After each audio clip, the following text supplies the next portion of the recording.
Yesterday, the House of Representatives voted on a financial rescue plan that had been negotiated by congressional leaders of both parties in my administration. Unfortunately, the measure was defeated by a narrow margin.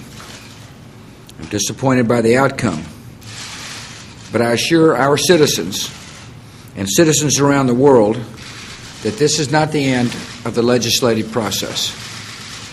Producing legislation is complicated and it can be contentious. It matters little what a path a bill takes to become law. What matters is that we get a law. We're at a critical moment for our economy, and we need legislation that decisively addresses the troubled assets now clogging the financial system, helps lenders resume the flow of credit to consumers and businesses, and allows the American economy to get moving again. I recognize this is a difficult vote for members of Congress. Many of them don't like the fact that our economy has reached this point, and I understand that. But the reality is that we're in an urgent situation, and the consequences will grow worse each day if we do not act. The dramatic drop in the stock market that we saw yesterday will have a direct impact on the retirement accounts, pension funds, and personal savings of millions of our citizens. And if our nation continues on this course, the economic damage will be painful and lasting. I know many Americans are especially worried about the cost of the legislation. The bill the House considered yesterday commits up to $700 billion taxpayer dollars to purchase troubled assets from banks and other financial institutions. That, no question, is a large amount of money. We're also dealing with a large problem.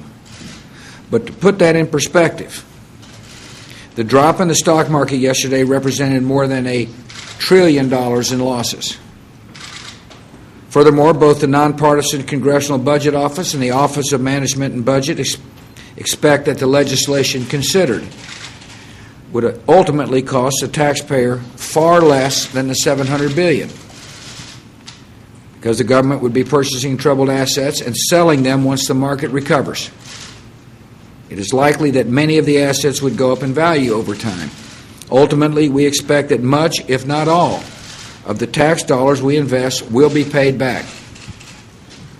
As much as we might wish the situation were different, our country is not facing a choice between government action and the smooth functioning of the free market. We're facing a choice between action and the real prospect of economic hardship for millions of Americans, for the financial security of every American. Congress must act. My administration will continue to work closely with leaders of both parties on Capitol Hill. I appreciate their determined efforts. Well, Congress is out today for the Jewish holiday. My administration will be talking to congressional leaders today about how we can move legislation forward when members begin returning to the Capitol tomorrow. Our economy is depending on decisive action from the government. The sooner we address the problem, the sooner we can get back on the path of growth and job creation. This is what elected leaders owe the American people, and I'm confident we'll deliver. Thank you.